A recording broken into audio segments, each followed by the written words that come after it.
Alrighty, guys. Know how you want me to be quick so you can get over to the Rams game, and good luck to Coach Fisher and the Rams. And I'm seeing a lot of excitement around here. It's neat to see this downtown area kind of hopping. And Dad said when he was coming in, it took him about an hour to get into downtown. So there must be a lot over there, which is very neat for the Rams. And congrats to them, and good luck to Coach Fisher. Told you I'd give you some academic information anytime it came available. Proud to announce that all our signees have been cleared for eligibility by the NCAA Eligibility Center, so we finalized there. Our current players, their final grades will be in Wednesday. Anticipate everybody being there, but when it's 100% final, I'll give that to you. Today was a very important day for us. You can see us in full pads, and there was some primary emphasis of focus. One, you saw our run period, which featured a lot of under center. Our under center run games, basically 16 runs in a row. Everybody know we're running it, putting the offense in some tough situations. And I tell you what, it was a nice period. Both offense and defense went back and forth. There's a couple long runs that got hit that I'm looking forward to seeing what happened there from maybe a bust by a defensive player. But I thought it was a really good period. We also focused on tempo, and you saw that towards the end of practice. Really trying to get lined up fast and play fast, especially in this league. You know, when you have the Oregons of the world, the Arizona States of the world, they're going to line up and they're going to go fast. So we practiced that today. We practiced our short yardage and goal line, which is going to be a huge key for us this season. Definitely pushing that ball in the end zone, touchdowns rather than field goals. And to be honest with you, defense won the day in that period, in that live period. We also practiced our 2-point situations at the end of each red zone series, putting our offense and defense in their designated 2-point plays that they're planning on for the season. So overall, a good day. Got a couple kids back, as you saw. Chris Hawkins come back and play a lot. Matt Lopes come back and play a lot. Held Juju and Chad again, and the only injury that we had, and just for safety reasons, Quentin came out with a little bit of a neck sprain, and we pulled him about halfway through the practice. With that, any questions I can answer for you? Was Stevie any issue with Stevie? No. He was good from my standpoint. I know that long gasser got him at the end. It got me too, but he's doing okay. It seemed like you were pretty upset there at the end.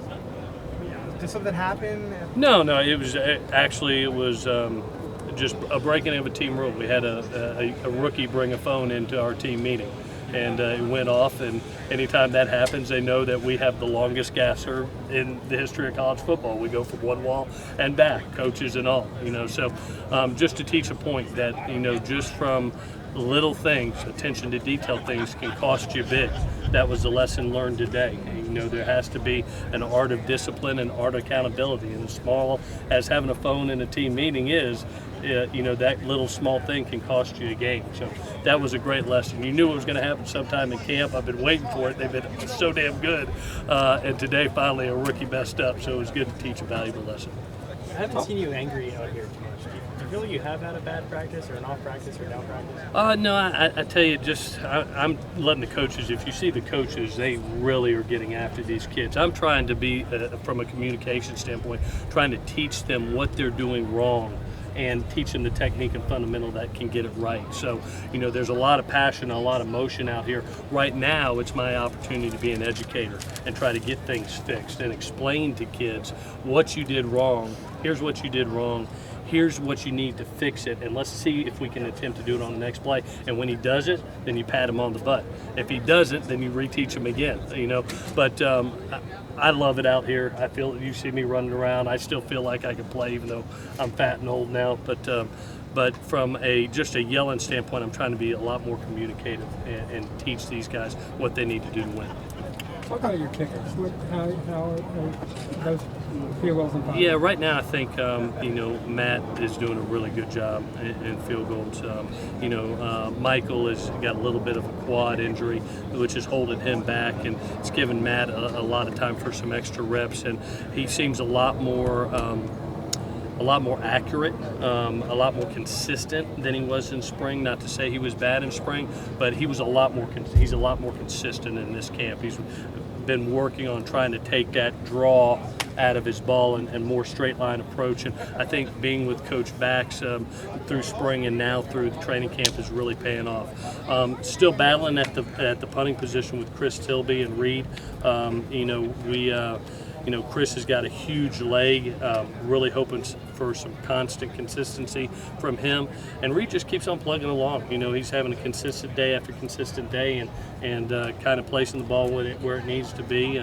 Not a ton of kill shots, but, his net, what he's doing right now is good. It's a great competition right now. I think Matt's a little bit further ahead of where Michael is right now. Have you made a decision on the rugby stuff? Whether he will. No, you could see us primarily right now. We're going to institute, rugby, but right now we're focused on our primary point protection, and then just technique. And next week we get more into scheme. Do you spend any time looking over Alabama's film on a daily basis? Yeah, like I said yesterday, right now my primary focus is just with our offense and defense. We made that game plan a long time ago. In May and in June, we did a scouting report on Alabama, put a lot of ideas down of the directions that we want to go with plays, so we could primarily focus on our players, and then when we're 2 weeks out, we'll institute that plan. And like I said, would I be lying if I don't sneak a peek at Alabama late at night? Yeah, I would. I love watching them both offensively and defensively, just trying to gain a tip or two on how to help a kid, maybe with a technique and fundamental that they may see in the game. You mentioned tempo earlier. Is that put in place primarily for your defense, or do you both sides? Both use it for your sides. own offense? Yeah, both sides. You actually saw us have a nice touchdown off a run to Rojo off a tempo run. So it's actually for both sides, because as we know, especially in the run game, if one man's out of a gap, the run's going to split. So you got to be able to know when tempo comes, you've got to get lined up, you got to be in the right spot, and you got to execute on both sides of the ball. We love to keep the pressure on offensively, and tempo is one of those ways to be able to always put pressure on the defense. Don't have to use it every play, but when they know you have it in your pocket, they have to work it. Is this defense better than you thought it was going to be at this point? Yes, sir. Yes, sir. It is. Yeah, especially today. It's really neat to see assignment sound football. That's what I told the defense today. They were extremely consistent, but they were assignment sound. It was 11 men playing together, and when they do that, then talent takes over. And by far, I thought it was their best day. Why do you think it's been better than you expected?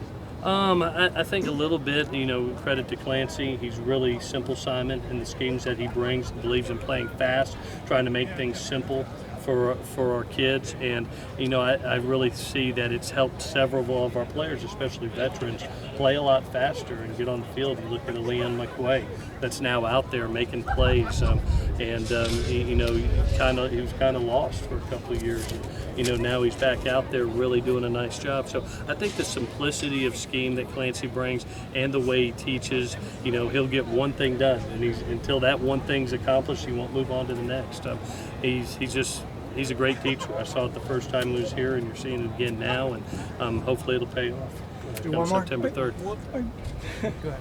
Are you concerned at all about the snapping, and has it been more on the centers or the quarterbacks right now? Yes, yeah, you can see us not only pre-practice, but post-practice working on our snap and our snap location, especially when you're in the gun, and especially it's the biggest factor for a quarterback when you're in a quick game, to be able to get your eyes to your read immediately and get the ball out when you're trying to get a low snap, a high snap. It's something that we're working on, and to be frank, we've got to get better at over the next 3 weeks. Is it both ends of the operation, though? The center and the quarterback, or? No, it's primarily the center. I put a lot of pressure on the quarterback for a lot of things. That if we touch it, we catch it. You're a shortstop down there, but it's also the center's job to be able to get the ball right where it needs to be. We're getting better, but we're nowhere near a finished product right now. Okay. All righty, guys. Thank y'all so much. Appreciate it, guys.